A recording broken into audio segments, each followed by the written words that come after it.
അപ്പം SIT ഇപ്പം ഞാൻ ബയോടെക്നോളജിയിൽ 2-3 കാര്യങ്ങളെ പറഞ്ഞിട്ടുള്ളൂ. ബാക്കി ഞാൻ ഇടയിലിടയിലായിട്ട് പറയാം. 2-3 ടോപ്പിക് എടുത്തെടുത്ത് പോകുന്ന വെച്ചിട്ടാണ്. അടുത്തത് ഒരു പ്രധാനപ്പെട്ട ടോപ്പിക്കാണ്. നമ്മുടെ സിലബസിൽ പ്രത്യേക ഒരു യൂണിറ്റ് പോലെ തന്നെ എഴുതിയിട്ടുണ്ട്, എനർജി.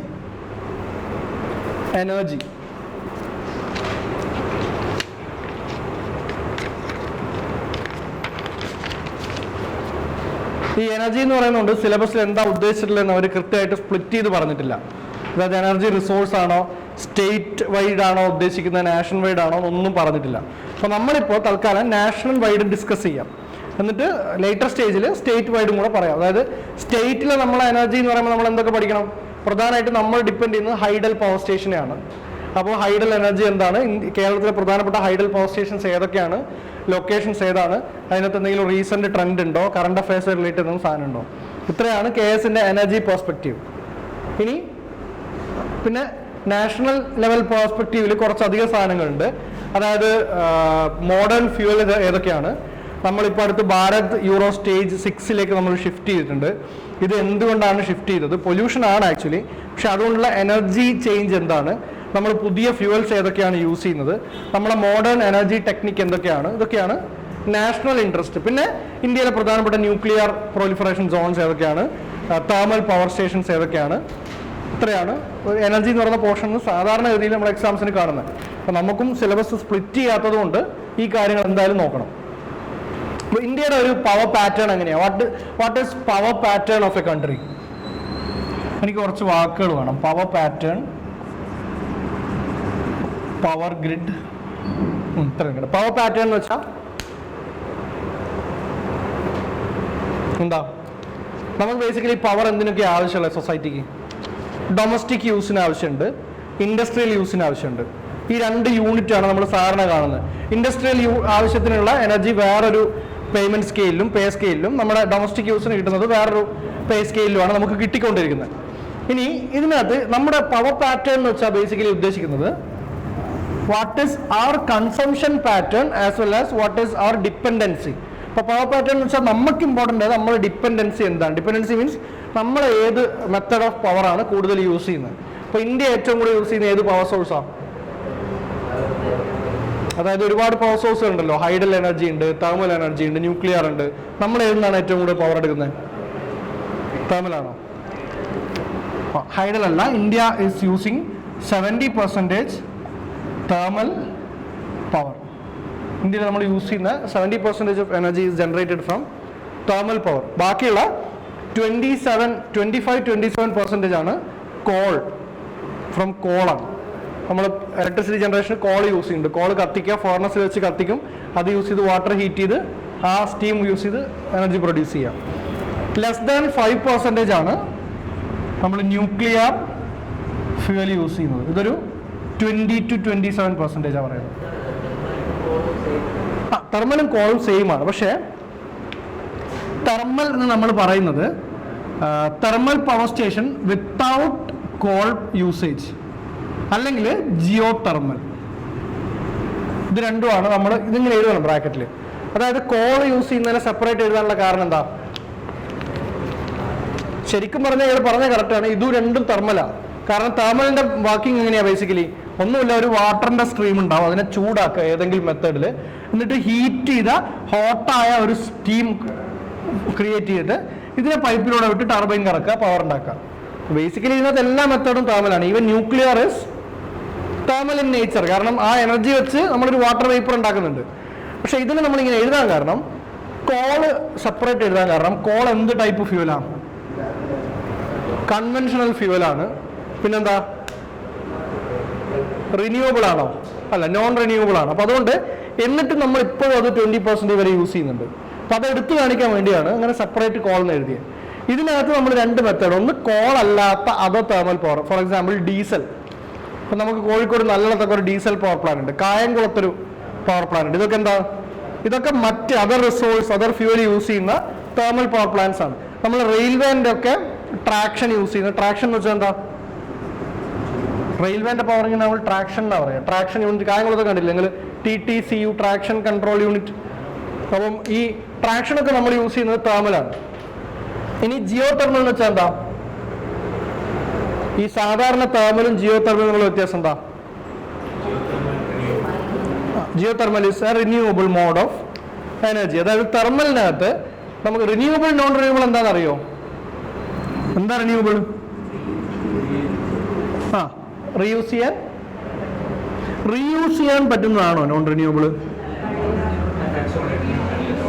അതായത് റിന്യൂവബിൾ എന്ന് വെച്ച് കഴിഞ്ഞാൽ നമ്മൾ യൂസ് ചെയ്യും തോറും അത് റീപ്ലേസ്ഡ് ആവുന്നുണ്ട്. നാച്ചുറൽ മെത്തേഡിൽ തന്നെ നമ്മൾ പ്രത്യേകിച്ച് എഫേർട്ട് ഒന്നും ഇടാതെ തന്നെ അത് റീപ്ലേസ്ഡ് ആവുന്നുണ്ട്. പക്ഷെ അങ്ങനെ നോക്കുമ്പോൾ ഫോസിൽ ഫ്യൂവൽസ് റിന്യൂവബിൾ അല്ലേ? ഇപ്പോഴും ഫോസിൽ ഫ്യൂവൽ വേസ്റ്റ് വരുന്നില്ലേ? അതായത് ഉണ്ടാവുന്നുണ്ട്, പക്ഷെ എക്സസീവ് ടൈം ആവശ്യമുണ്ട്. അതായത് 1 ലിറ്റർ നമുക്ക് യൂസ് ചെയ്യാൻ പറ്റുന്ന ഫോസിൽ ഫ്യൂലൊക്കെ ഉണ്ടാവണേ 5000-6000 വർഷം വേണം. അപ്പം നമുക്ക് ഇപ്പോഴത്തെ ഒരു കറണ്ട് പെർസ്പെക്റ്റീവിൽ 5000 വർഷത്തിന് അപ്പുറം ലൈഫ് ഉണ്ടാവുമോ എന്ന് പോലും നമുക്ക് സംശയമാണ്. അപ്പം ഉണ്ടാവുന്ന ഒരു ഫ്യൂവലിനെ നമ്മളിപ്പം റിന്യൂവബിൾ എന്ന് പറഞ്ഞിട്ട് കാര്യമില്ല. റിന്യൂവബിൾ എന്ന് വെച്ചാൽ നമ്മൾ യൂസ് ചെയ്യുന്ന അതേ പേസിൽ റീഇനിഷ്യേറ്റ് ചെയ്ത സാധനം. അതായത് ഫോർ എക്സാമ്പിൾ സോളാർ പവർ. നിങ്ങൾ ഇന്നിപ്പോൾ എത്ര സോളാർ എനർജി യൂസ് ചെയ്താലും അതേ സോളാർ എനർജി നാളെ നിങ്ങൾ റിസീവ് ചെയ്യും. കാരണം അത് നമ്മളെ കയ്യിലല്ല, നമ്മൾ അതിനുവേണ്ടി എഫേർട്ട് ഒന്നും ഇടണ്ട. ഇനി അല്ലെങ്കിൽ വിൻഡ് പവർ. വിൻഡ് എന്നാൽ നമ്മൾ പുറത്തുനിന്ന് ഉണ്ടാക്കണോ? വേണ്ട. അറ്റ്മോസ്ഫിയറിക് മൂവ്മെന്റും ഉണ്ട്, വിൻഡ് ഓട്ടോമാറ്റിക്കലി ഉണ്ടാവുന്നുണ്ട്. അങ്ങനെ റീപ്ലേസ്ഡ് ആവുന്ന സാധനങ്ങളെയാണ് നമ്മൾ റിന്യൂവബിൾ എന്നും നോൺ റിന്യൂവബിൾ എന്നും ക്ലാസിഫൈ ചെയ്തിട്ടുള്ളത്. ഇതിനകത്ത് ജിയോ തെർമൽ എന്ന് പറയുന്നത് one among the renewable resources ആണ് ജിയോ തെർമൽ. ഭയങ്കര ഹൈ പൊട്ടൻഷ്യലാണ്. ഇന്നത്തെ പേപ്പറിൽ ന്യൂസ് ഉണ്ട്, ഒരു സ്ഥലത്ത് വൻ ജിയോ തെർമൽ ശേഖരം കണ്ടെത്തി എന്നുള്ളത്. നിങ്ങളൊന്ന് നോക്കുമോ, ഇന്നത്തെ പേപ്പറിനകത്ത് ഒരു ന്യൂസ് ഉണ്ട്. ഇപ്പോൾ ജിയോ തെർമൽ എന്ന് വെച്ചാൽ ബേസിക്കലി എന്താ? What is geothermal energy? Fossil fuels വെച്ചാൽ എന്താ? ഞാൻ പറഞ്ഞു ഇതിനകത്ത് നോൺ റിന്യൂവബിളിൻ്റെ അകത്ത് ഏറ്റവും വലിയ കോൺട്രിബ്യൂഷനാണ് ഫോസിൽ ഫ്യൂവൽസ്. ഇതിനകത്ത് ഒരുപാട് സാധനങ്ങൾ വരുന്നുണ്ട്. കെറോസിൻ, നമ്മളെ ഡീസല്, പെട്രോള്, ഗ്യാസോലിൻ, ഇതെല്ലാം ഇതിൻ്റെ വെറൈറ്റീസ് ആണ്. എങ്ങനെ? നമ്മൾ ബേസിക്കലി എന്താ എടുക്കുന്നത് മണ്ണിൻ്റെ അടിയിൽ നിന്ന്?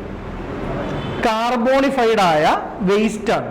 അതായത് ബയോഡീഗ്രേഡബിൾ ആയിട്ടുള്ള വേസ്റ്റ് ഓവർ ദ ഇയേഴ്സ് കിടക്കുമ്പോൾ ഡീഗ്രേഡേഷൻ സംഭവിച്ച് അതിനകത്ത് എക്സ്പ്ലോസീവ് നേച്ചറുള്ള അല്ലെങ്കിൽ എനർജി കണ്ടന്റ് കൂടിയ സാധനങ്ങളായി മാറും.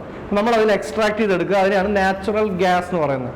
ONGC, natural oil and natural gas corporation of India ഒക്കെ ഉണ്ടല്ലേ, എക്സ്കവേറ്റ് ചെയ്തെടുക്കുക, എന്നിട്ട് അതിനെ റിഫൈൻ ചെയ്യുക, യൂസ് ചെയ്യുക. ഇതിനകത്ത് ഏറ്റവും എക്സ്പെൻസീവായ പ്രോസസ്സാണ് എക്സ്കവേഷനും റിഫൈനിങ്. അതാണ് ആക്ച്വലി പെട്രോളിയത്തിൻ്റെ പ്രൈസ് നിർണ്ണയിക്കുന്ന ഘടകം, അല്ലാതെ അളവല്ല. അളവും നിർണ്ണയിക്കാൻ തുടങ്ങും ഇനി, കാരണം അളവ് കുറഞ്ഞു വരികയാണ്. അപ്പം ഇതിങ്ങനത്തെ റിഫൈനിങ്ങും പരിപാടി ഒന്നും ആവശ്യമില്ലാത്ത, അല്ലെങ്കിൽ അത് മിനിമലായിട്ട് ആവശ്യമുള്ള, എന്നാൽ ഇഷ്ടം പോലെ ഭൂമിയിൽ അവൈലബിൾ ആയൊരു മെത്തഡാണ് ജിയോ തെർമൽ.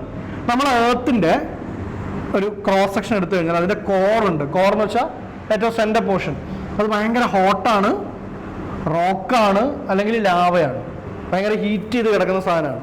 ഇതിൻ്റെ മുകളിലാണ് ഗ്രൗണ്ട് വാട്ടർ കാണുന്നത്. നമ്മൾ സാധാരണ കിണർ കുഴിച്ചെടുക്കുന്ന വെള്ളം. ഇത് ചില സ്ഥലങ്ങളിൽ സോയിലിനോട് തൊട്ടടുത്ത് തന്നെ ഗ്രൗണ്ട് വാട്ടർ ഉണ്ടാവും. അപ്പോൾ നമ്മൾ കാണുന്നില്ല, ചില സ്ഥലത്തൊക്കെ കിണർ കുത്തിക്കഴിഞ്ഞാൽ ചെറിയ ആഴം മതി, അപ്പോഴത്തേക്ക് വെള്ളം വരും. അപ്പോൾ അവിടെ ഗ്രൗണ്ട് വാട്ടർ ലെവൽ കൂടുതലായിരിക്കും. ചില സമയത്ത് ഗ്രൗണ്ട് വാട്ടർ ലെവൽ ഡൗൺ ആയിരിക്കും.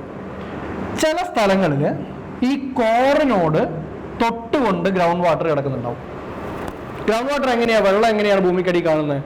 വെറുതെ എങ്ങനെ കിടക്കുകയാണോ? ചില സ്ഥലങ്ങളിൽ മണ്ണിൻ്റെ ലെയറുകൾക്കിടയിലാണ് ഗ്രൗണ്ട് വാട്ടർ കാണുന്നത്. ചില സ്ഥലങ്ങളിൽ റോക്കിനിടയിലുള്ള പാച്ചുകളായിട്ടായിരിക്കും വെള്ളം ട്രാപ്പ് ചെയ്തിട്ടുള്ളത്. ഹാർഡായ ഷെല്ല് റോക്കിൽ ഒരു ചെറിയ പോർഷൻ മാത്രം വെള്ളം എയർ ടൈറ്റ് ആയി കിടക്കുന്നുണ്ടാവും. അപ്പോൾ ഈ സാധനങ്ങൾ ചിലപ്പോൾ കോറുമായിട്ട് കണക്ഷൻ ഉണ്ടാവും. കോറുമായിട്ട് കണക്ഷൻ ഉണ്ടാവുമ്പോൾ എന്ത് സംഭവിക്കും? ഈ കോറിൻ്റെ ടെമ്പറേച്ചർ കൊണ്ട് ഈ വാട്ടർ ഹീറ്റപ്പ് ആവും. ഈ ഹീറ്റപ്പ് ആയ വാട്ടർ ഈ ട്രാപ്പ് ചെയ്ത എയർ കോളത്തിനകത്ത് ഇങ്ങനെ ഹൈ പ്രഷറായിട്ട് കിടക്കുന്നുണ്ടാവും. പുറത്തു വരാൻ പറ്റില്ല, കാരണം ഹാർഡ് ഷെല്ലാണ്. നമ്മൾ റിമോട്ട് സെൻസിങ് വഴിയും എർത്ത് എക്സ്കവേഷൻ ടെക്നോളജീസ് വഴിയും ഇങ്ങനെയുള്ള എനർജി എവിടെയൊക്കെ ട്രാപ്പ് ചെയ്തിട്ടുണ്ടെന്ന് കണ്ടുപിടിക്കും. ഈ ഹോട്ടായിട്ടുള്ള വാട്ടർ എവിടെയൊക്കെ ഉണ്ടെന്ന് മാത്രം കണ്ടുപിടിച്ചാൽ പോരാ, അത് വയബിൾ ആവുകയും കൂടെ വേണം. അതായത് നമുക്ക് എടുക്കാൻ പറ്റുന്ന ഡെപ്തിലും കൂടെ ആയിരിക്കണം. അങ്ങനെയുള്ള സോണുകൾ ഐഡൻറ്റിഫൈ ചെയ്ത് കഴിഞ്ഞാൽ നമ്മൾ സ്റ്റീലിൻ്റെ ഒക്കെ പൈപ്പ് ഇറക്കും ഡിസ്റ്റൻസിലേക്ക്. എന്നിട്ട് ഈ കാണുന്ന ജിയോ തെർമൽ സ്റ്റീമിനെ പുറത്തേക്ക് എടുക്കും. ഒരു നല്ല സോഴ്സ് കിട്ടിക്കഴിഞ്ഞാൽ ഒരുപാട് എനർജി ജനറേറ്റ് ചെയ്യാൻ പറ്റും. ഈ സ്റ്റീമിനെ എടുത്ത് പുറത്തേക്ക് എടുക്കും. ഇത് പവർ യൂണിറ്റിലേക്ക് കൊടുക്കുക, പവർ ജനറേറ്റ് ചെയ്യുക. അപ്പോൾ ഇങ്ങനെ ഇതിവിടെ എന്തെങ്കിലും കെമിക്കൽസ് യൂസ് ചെയ്യുന്നുണ്ടോ? ഇല്ല. അതാണ് ഇതിൻ്റെ ഹൈലൈറ്റ്. ഇവിടെ ഒരു കെമിക്കൽ യൂസ് ചെയ്യുന്നില്ല. സോളാർ എനർജി പോലും ചിലപ്പോൾ നമ്മൾ കെമിക്കൽ യൂസ് ചെയ്യുന്നുണ്ട്. ഇവിടെ ഈ പാനലൊക്കെ ക്രിയേറ്റ് ചെയ്യാൻ വേണ്ടിയിട്ട് നമുക്ക് കെമിക്കൽസ് യൂസ് ചെയ്യേണ്ടി വരുന്നുണ്ട്. പക്ഷേ ഇതോ ടോട്ടലി ഗ്രീൻ ആണ്. പക്ഷെ ഇതിനകത്തും പൊല്യൂട്ടന്റുകൾ ഉണ്ടാവാം. എങ്ങനെ? എർത്തിന്റെ കോറിൽ ട്രാപ്പ് ചെയ്ത് പോയ മറ്റ് ഗ്യാസുകൾ ഉണ്ടാവും, ചെറിയൊരു പെർസെൻറ്റേജ്. സോ ചിലപ്പം നമ്മൾ ഇത് വെഹിക്കുലാർ യൂസേജിനൊക്കെ ഇത് യൂസ് ചെയ്യുന്ന പറയുന്നത് ഇനിയത്തെ കാലത്ത്. അപ്പൊ അങ്ങനെ വരുമ്പോൾ നമുക്കത് റിഫൈൻ ചെയ്യേണ്ടി വരും. ഇനി ഇതേപോലത്തെ വേറൊരു പാരലൽ സാധനമാണ് CNG. എന്താ CNG? Compressed natural gas. ഇവിടെ ട്രാപ്പായി കിടന്നത് വാട്ടർ വേപ്പറാണ് അല്ലേ? ഇനി ഇതേപോലെ എയർ ട്രാപ്പ് ചെയ്ത് കിടക്കുന്ന കോളംസും എർത്തിനടിയിലുണ്ട്. അതായത് ചില പോക്കറ്റുകളിലും കോളംസിലൊക്കെ ആയിട്ട് എർത്തിനുള്ളിൽ നാച്ചുറൽ ഗ്യാസ് കൂട്ടിക്കിടക്കുന്നുണ്ടാവും. എന്താ ഈ natural gas? Natural gas naturally form ചെയ്ത ഗ്യാസ്. സാധാരണഗതിയിൽ നമ്മൾ നാച്ചുറൽ ഗ്യാസ് എന്ന് പറയുന്നതിന്റെ പ്രധാന ഘടകം മീഥൈൻ ആണ്, CH4. മീഥൈൻ സാധാരണ എവിടെ ഉണ്ടാവുക? ഈ മാഷിയായിട്ട് കിടക്കുന്ന ഏരിയ. അപ്പൊ തൊഴുത്തിന്റെ സൈഡിലൊക്കെ പോയ ഒരു പ്രത്യേക സ്മെല്ല് ഉണ്ടാവും. ചാണകത്തിൽ നിന്നൊക്കെ ലിബറേറ്റ് ആവുന്നത് ആക്ച്വലി മീഥൈൻ ആണ്, ഓക്സിജൻ അല്ല.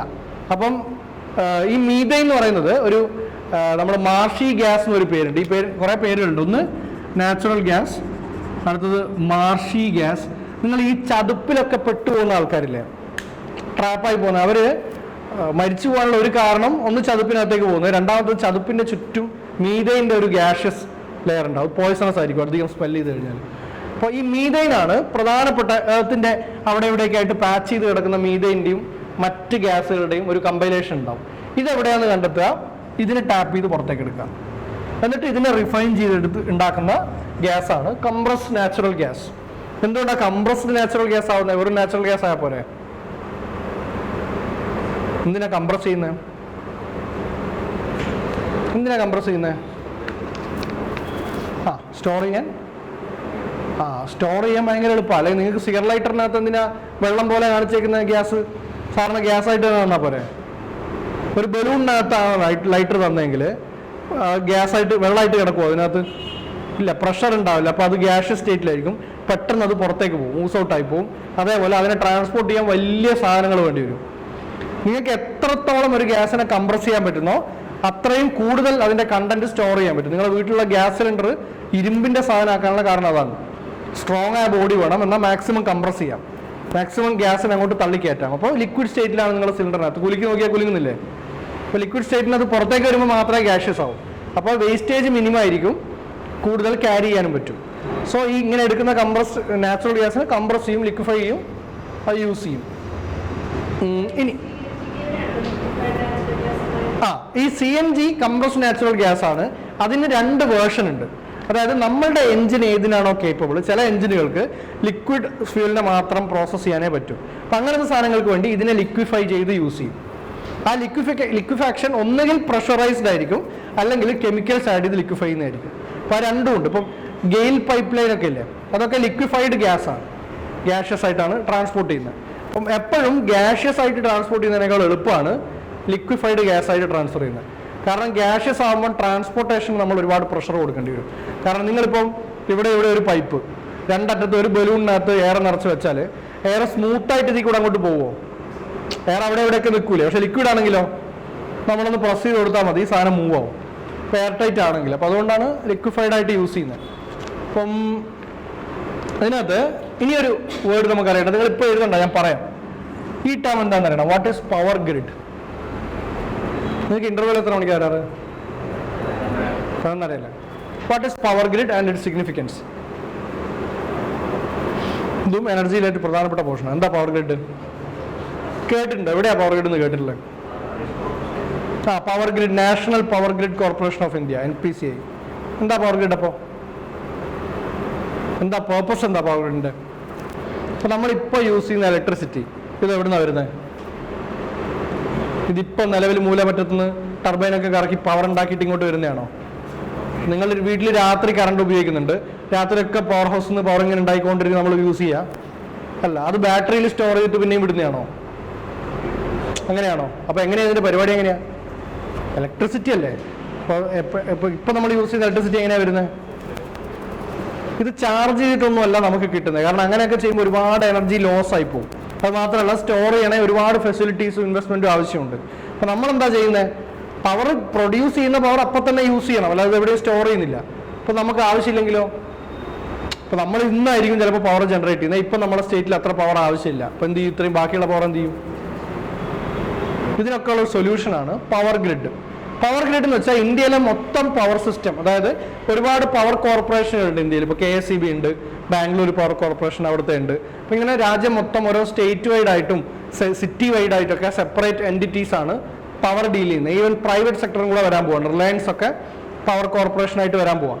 അപ്പോൾ ഈ എല്ലാ പവർ ഡിസ്ട്രിബ്യൂട്ടേഴ്സും തമ്മിൽ കണക്ട് ചെയ്യുന്ന ഒരു പവർ ഗ്രിഡ് ഉണ്ട്, നാഷണൽ ലെവലിലുള്ള ഒരു കണക്ടിവിറ്റി. അതായത് നമ്മുടെ സ്റ്റേറ്റിനകത്തുള്ള പവർ കണക്ടിവിറ്റി മൊത്തം ആരാ? KSEB ചെയ്യുന്നത്. ഔട്ടർ സ്റ്റേറ്റിൽ വേറൊരാളായിരിക്കും. ഇതിനൊക്കെ തമ്മിൽ അവിടെ എവിടെയായിട്ട് കണക്ട് ചെയ്തിട്ടുണ്ട്. എന്തിനാ ഇതിൻ്റെ ആവശ്യം? ഈ കണക്ടിവിറ്റിയുടെ ആവശ്യം എന്താ? ഒന്ന്, to ensure uninterrupted power supply across the nation. അതായത് ഇപ്പം ഫോർ എക്സാമ്പിൾ ഒരു സ്റ്റേറ്റിൽ എന്തെങ്കിലും ഒരു നാച്ചുറൽ കലാമിറ്റി വന്നു, അല്ലെങ്കിൽ ഒരു എമർജൻസി വന്നു, പവർ ജനറേറ്റ് ചെയ്യാൻ പറ്റാത്ത അവസ്ഥ. ഇപ്പോൾ കേരളം ഭയങ്കര ഹൈഡൽ പവറിനെ ഡിപ്പെൻഡ് ചെയ്യുന്ന ഒരു സ്റ്റേറ്റാണ്. ആ സ്റ്റേറ്റ്മെന്റ് ആക്ച്വലി തെറ്റാ. എന്താ? We depend on hydel power stations to produce electricity. Production wise ആണ് നമ്മൾ 70-80% യൂസ് ചെയ്യുന്നത്. നമ്മൾ യൂസ് ചെയ്യുന്ന പവറിന്റെ മേജർ ഷെയർ ഹൈഡൽ എന്നല്ല, അത് നമ്മൾ ആരോ എവിടുന്ന് ഉണ്ടാക്കിയ പവറാണ് യൂസ് ചെയ്യുന്നത്. We are taking it from the power grid. നമ്മൾ എന്ത് ചെയ്യും? നമ്മൾ പ്രൊഡ്യൂസ് ചെയ്തിട്ട് അത് പവർ ഗ്രിഡിലേക്ക് കൊടുക്കും. എന്നിട്ട് പവർ ഗ്രിഡിൽ നിന്നാണ് നമ്മൾ തിരിച്ചെടുക്കുന്നത്. അതല്ലേ മഴക്കാലത്തൊക്കെ നിങ്ങൾ ന്യൂസ് കണ്ടില്ലേ? KSEBക്ക് റെക്കോർഡ് വരുമാനം. കാരണം നമ്മൾ മഴക്കാലത്താണ് ഏറ്റവും കൂടുതൽ പവർ ജനറേറ്റ് ചെയ്യുന്നത്. അപ്പോൾ നമ്മൾ മാക്സിമം പവർ ജനറേറ്റ് ചെയ്യും. നമുക്ക് ആവശ്യമുള്ളത് നമ്മുടെ ഡയറക്റ്റ് ലൈനിലേക്ക് കൊടുക്കും, ബാക്കി പവർ ഗ്രിഡിലേക്ക് എടുക്കും. കിലോ വാട്ട് അവർ കാൽക്കുലേറ്റ് ചെയ്യും. അതിൻ്റെ KWH എത്ര വാട്ട്സ് ആണ്, എത്ര മെഗാ വാട്ട്സ് ആണ് പവർ ഗ്രിഡിലേക്ക് ഇടുന്നത്, നമുക്ക് അതിനൊരു കണക്കുണ്ടാവും. ഈ കണക്ക് പവർ ഗ്രിഡും കീപ്പ് ചെയ്യുന്നുണ്ട്. അപ്പം നമുക്ക് പവർ ആവശ്യമുള്ള സമയത്ത്, ഇവിടെ ജനറേറ്റ് ചെയ്യാൻ പറ്റാത്ത സമയത്ത് നമ്മൾ ഗ്രിഡിൽ നിന്ന് ഇങ്ങോട്ട് എടുക്കും.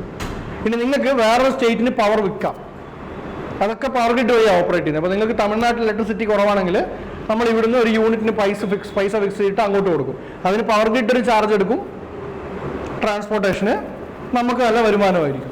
So this network of power corporations in India ensures, ഒന്ന് അൺഇൻറ്ററപ്റ്റഡ് സപ്ലൈ, രണ്ട് വേറെ പ്രധാനപ്പെട്ട സാധനം കൂടെ ഉണ്ട്. എന്താ അറിയോ? Uniformity in distributed power. എന്താ യൂണിഫോമിറ്റി? നമ്മൾ എത്ര വോൾട്ടാണ് നമ്മളെ സാധാരണ ഹൗസ് ഹോൾഡ് ഇലക്ട്രിസിറ്റി? 230 വോൾട്ടാണ് നമുക്ക് വീടുകളിൽ കിട്ടുന്ന സ്റ്റാൻഡേർഡ്. ഇന്ത്യയിലെ സ്റ്റാൻഡേർഡ് 230 വോൾട്ടാണ്. നമ്മളിവിടെ ഉപയോഗിക്കുന്ന ഇലക്ട്രോണിക് എക്യുപ്മെന്റ്സിൻ്റെ ഒക്കെ പുറകിൽ നോക്കിയാൽ എഴുതിയിട്ടുണ്ടാവും 150 to 250 വോൾട്ട് റേഞ്ച്. അതായത് നമ്മളിവിടെ യൂസ് ചെയ്യുന്ന മിക്കവാറും എക്യുപ്മെന്റ്സും ഈ വോൾട്ടേജ് റേഞ്ചിലേ വർക്ക് ചെയ്യാൻ പറ്റും. ഇപ്പോൾ 230 ആണ് നമ്മുടെ സ്റ്റാൻഡേർഡ്. സത്യം പറഞ്ഞാൽ ഇത് കൃത്യമായിട്ട് 230 തന്നെ വരണം എന്നാണ്. പക്ഷേ നമ്മളെ പവറുള്ള വേരിയേഷൻസും വയറിംഗ് പ്രശ്നവും ഡിസ്ട്രിബ്യൂഷൻ പ്രശ്നവും കാരണം ചിലപ്പോൾ ഒരു 190-ൻ്റെയും 240-ൻ്റെയും ഇടയിലായിരിക്കും നമുക്ക് വരുന്നത്. But still we maintain A spectrum. അപ്പം ഈ പവർ തന്നെ കിട്ടേണ്ടതിൻ്റെ ആവശ്യം എന്താ രാജ്യത്ത് മൊത്തം? ചില രാജ്യങ്ങൾ, ഓരോ രാജ്യത്തും ഓരോ പവർ സപ്ലൈ ആണ്. അപ്പം നമ്മൾ 230 സെറ്റ് ചെയ്തത് മിക്കവാറും രാജ്യങ്ങളിലും ഈ സിമിലർ ബാൻഡ് ആയതുകൊണ്ടാണ്. അപ്പോൾ ചില രാജ്യങ്ങളിൽ വാങ്ങുന്ന ഇലക്ട്രോണിക് എക്യുപ്മെന്റ്സ് നിങ്ങൾക്ക് ഇവിടെ യൂസ് ചെയ്യാൻ പറ്റില്ല. അതിനൊരു വേറെ എന്തെങ്കിലും പവർ യൂണിറ്റ് വാങ്ങിക്കേണ്ടി വരും. കാരണം റഷ്യയിലൊക്കെ ആണെങ്കിൽ ഇപ്പോഴും DC സപ്ലൈ ഉണ്ട്. നമ്മൾ 230 വോൾട്ട് AC ആണ് സപ്ലൈ ചെയ്യുന്നത്. ചില സ്ഥലങ്ങളിൽ 135 വോൾട്ട് DC ഒക്കെയാണ്. ഈ റെയിൽവേൻ്റെ ട്രെയിനിനകത്തുള്ള പ്ലഗിൽ വരുന്നത് DC ആണ്, AC അല്ല. അറിയോ? അവിടെ എഴുതിയിട്ടുണ്ടാവും DC 15 വോൾട്ട് 9 വോൾട്ട് എന്ന് എഴുതിയിട്ടുണ്ടാവും. കാരണം അത് ബാറ്ററിയിൽ നിന്നാണ് ട്രെയിൻ പവർ ജനറേറ്റ് ചെയ്യുന്നത്, എടുക്കുന്നത്. ബാറ്ററിയിലേക്ക് സ്റ്റോർ ചെയ്യാൻ എടുക്കുകയാണ്. അപ്പോൾ സ്റ്റോറേജ് യൂണിറ്റ് എന്ന് വരുന്നത് എപ്പോഴും DC ആയിരിക്കും. അപ്പോൾ നമ്മൾ AC ആയിട്ടാണ് ഡിസ്ട്രിബ്യൂഷനും ഗ്രിഡിലേക്ക് കൊടുക്കുന്നത്. ഇപ്പോൾ 230 വോൾട്ടാണ് സ്റ്റാൻഡേർഡ് പവർ. അപ്പോൾ ഇത് ഈ പവർ ഗ്രിഡ് കോർപ്പറേഷൻ എടുക്കുന്നത് കൊണ്ട് രാജ്യത്തെ എല്ലാ സ്ഥലത്തും എവിടെ പോയി നോക്കിയാലും ഈ വോൾട്ടേജ് ആയിരിക്കും. കാരണം ഗ്രിഡിലെ വോൾട്ടേജ് അത്. മനസ്സിലായോ? കൺഫ്യൂഷൻ ഉണ്ടോ? ഗ്രിഡ് എന്താണെന്ന് മനസ്സിലായോ? ഇനി 230 വോൾട്ടാണ്. പക്ഷെ നിങ്ങൾ എന്തുകൊണ്ടാണ് ഇതൊക്കെ കാണുമല്ലോ, 11 kV, 110 kV, 550 kV, ഇതൊക്കെ ഇപ്പോൾ എന്തിനാ? വലിയ ഓവർ ഹെഡ് ലൈൻസിൻ്റെ ഒക്കെ മുകളിൽ എഴുതിയിട്ടുണ്ടാവും 20,000 കിലോ വോൾട്ട്. കണ്ടില്ല? എന്തിനാ?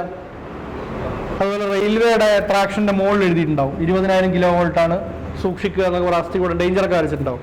എന്തിനാ ഈ ഹയർ വോൾട്ടേജ്? നിങ്ങളുടെ വീടിനടുത്ത് ട്രാൻസ്ഫോമറിൻ്റെ ആവശ്യം എന്താ?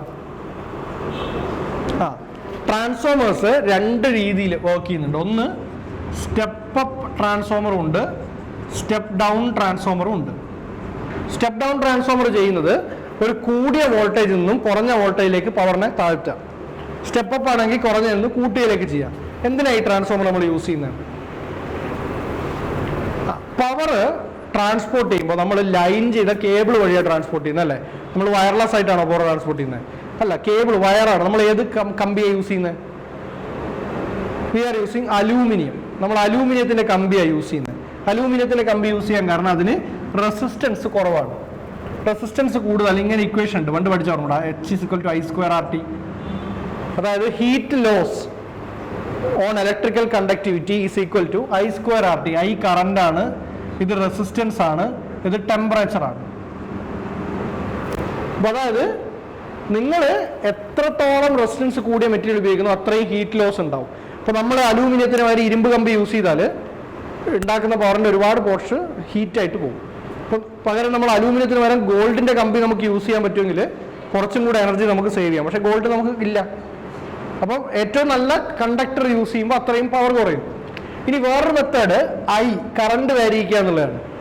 കറണ്ട് കുറച്ച് തരാൻ പറ്റുമോ? കറണ്ട് കുറച്ചിട്ട് തന്നാൽ നമുക്ക് എന്ത് പറ്റും? എക്യുപ്മെന്റ്സ് ഒന്നും യൂസ് ചെയ്യാൻ പറ്റുന്നുണ്ടാവും, ഫീബിൾ ആയിട്ടുള്ള കറണ്ട് ആയി പോകും.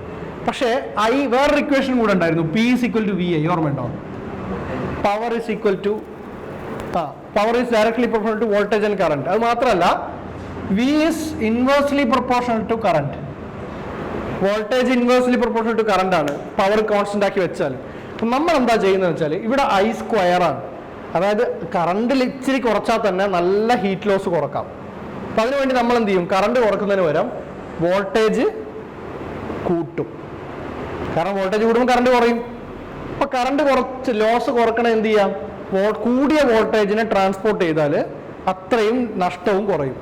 അതുകൊണ്ടാണ് നിങ്ങൾ മൂലമറ്റത്തു നിന്നൊക്കെ എടുക്കുന്ന ഡ്രോയിങ് ലൈൻ 550 kV ഒക്കെ ആയിരിക്കും.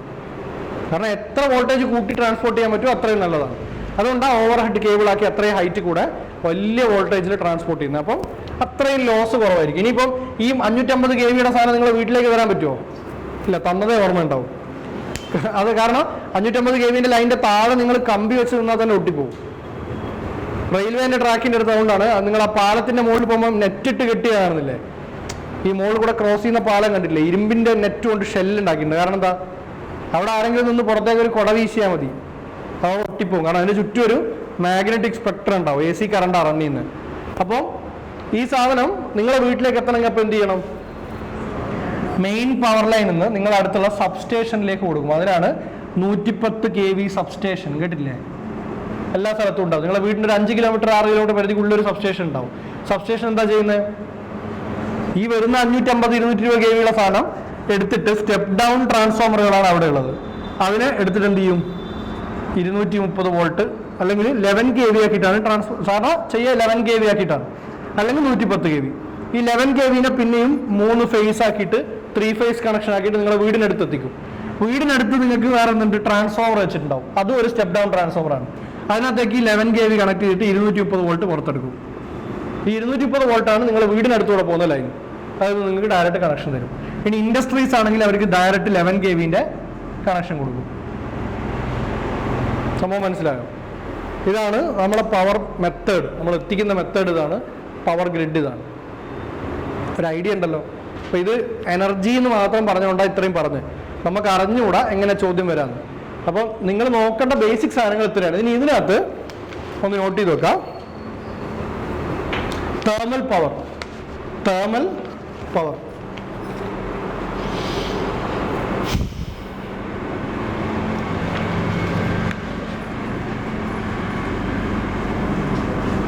തെർമൽ പവർ ഞാൻ പറഞ്ഞു 70% തെർമൽ പവറിലാണ് നമ്മൾ യൂസ് ചെയ്യുന്നത്. നമ്മൾ എത്ര മെഗാവാട്ട്സ് ജനറേറ്റ് ചെയ്യുന്ന അറിയാം? ഒന്ന് നോട്ട് ചെയ്ത് വെച്ചോ. 65,000 മെഗാവാട്ട്സ് ആണ് നമ്മൾ തെർമൽ വഴി ജനറേറ്റ് ചെയ്യുന്നത്. ഇന്ത്യയിലെ 4 പ്രധാനപ്പെട്ട തെർമൽ പവർ സ്റ്റേഷൻസ് ഏതൊക്കെ അറിയോ? പണ്ട് നമ്മൾ 8ാം ക്ലാസ്സിലൊക്കെ ടെക്സ്റ്റ് ബുക്കിൽ ഉണ്ടായിരുന്നു. ഇന്ത്യയുടെ മാപ്പ് വന്നിട്ട് ഇന്ത്യയിലെ പ്രധാന പവർ സ്റ്റേഷനുകൾ കൂട്ടത്തിലുള്ളതാണ്. തെർമലായിട്ട് പ്രധാനപ്പെട്ട 4 എഴുതി വെക്കണം. 1 is സിംഗ്രൗളി. കേട്ടിട്ടുണ്ടോ? സിംഗ്രൗളി ഫേമസ് ആണ്. സിംഗ്രൗളി തെർമൽ പവർ സ്റ്റേഷൻസ് ആണ്. NTPCയുടെ യൂണിറ്റുകളാണിത്. National thermal power corporation of India. Singrauli next one is റൈഹണ്ട്.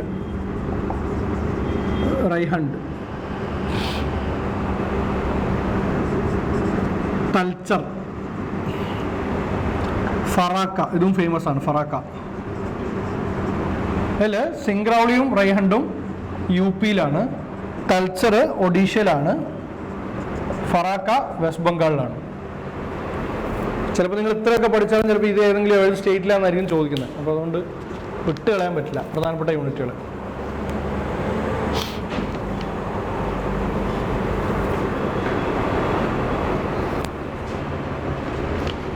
സിംഗ്രോളി, റിച്ചണ്ട്, തൽച്ചർ, Farakka. ഇനി ഞാൻ അത് എക്സ്പ്ലെയിൻ ചെയ്ത് എഴുതണ്ടല്ലോ, നിങ്ങൾക്ക് സംഭവം മനസ്സിലായില്ല എങ്ങനെയാണ്. ഡിസ്ക്രിപ്റ്റീവ് എക്സാം അല്ലല്ലോ, അതുകൊണ്ട് നിങ്ങൾ അറിഞ്ഞാൽ മതി. ഇനി